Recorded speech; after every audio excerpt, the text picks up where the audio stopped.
আইপিএলে ধোনি মানেই চেন্নাই, রোহিত মানেই মুম্বাই, আর কোহলি মানেই বেঙ্গালুরু। ভাবুন তো, সেই কোহলিকে যদি আর রয়্যাল চ্যালেঞ্জার্সের জার্সিতে না দেখা যায়। দীর্ঘ 18 বছরের সম্পর্ক, হাজারো স্মৃতি, শত শত ম্যাচ, এমনকি সবশেষ আসরেও জেতা একমাত্র শিরোপা, সবকিছু যেন এক মুহূর্তে ফ্রেম থেকে সরে যাচ্ছে। বেঙ্গালুরু ভক্তদের কল্পনায়ও যে দৃশ্য একসময় অসম্ভব মনে হতো, সেটা বাস্তব হওয়ার সম্ভাবনা দেখা দিয়েছে। ইন্ডিয়ান প্রিমিয়ার লিগ থেকে হয়তো আগেভাগেই বিদায় নিতে পারেন বিরাট কোহলি।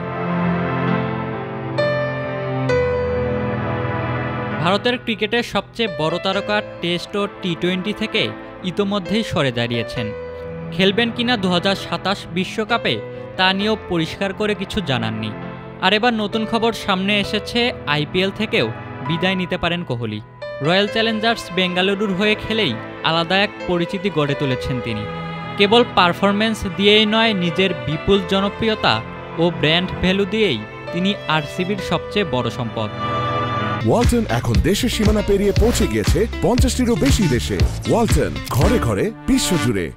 সম্প্রতি ভারতের গণমাধ্যমের এক প্রতিবেদনে দাবি করা হয়েছে, বেঙ্গালুরু ফ্র্যাঞ্চাইজির সঙ্গে কোহলি আর আগের মতো যুক্ত থাকতে চাইছেন না। রেব স্পোর্টসের প্রতিবেদন অনুযায়ী কোহলি সম্প্রতি একটি ব্র্যান্ডের সঙ্গে তার চুক্তি নবায়ন করতে অস্বীকৃতি জানিয়েছেন। সেই ব্র্যান্ডটি ছিল আরসিবির সঙ্গে যুক্ত, ফলে কোহলির উপস্থিতি সেখানে গুরুত্বপূর্ণ ছিল। প্রতিবেদনে দাবি করা হয়েছে, কোহলি চাচ্ছেন ফ্র্যাঞ্চাইজিটি যেন বিকল্প মুখ খুঁজে নেয়। এই ঘটনা ইঙ্গিত দেয় কোহলি যে কোনো সময় আইপিএল থেকেও সরে দাঁড়াতে পারেন। গত মৌসুমেই আইপিএলের মেগা নিলামের আগে ফাফ ডুপ্লেসিকে ছেড়ে দেয় আরসিবি।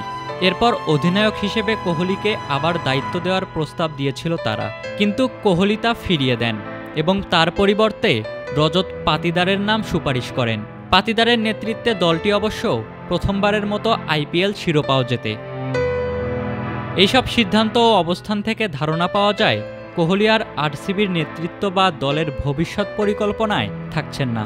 18 বছরে আইপিএল ক্যারিয়ারে কোহলি খেলেছেন 267 ম্যাচ, রান করেছেন 8661। অধিনায়ক হিসেবে মাঠে নেমেছেন 143 ম্যাচে, যা ফ্র্যাঞ্চাইজির ইতিহাসে সর্বোচ্চ। আর এই তারকাকে ছাড়াই আইপিএল 2026 উপভোগ করতে হতে পারে ভক্ত সমর্থকদের। ইশতিয়াক মাহিন, ক্রিক ফ্রেন্জি।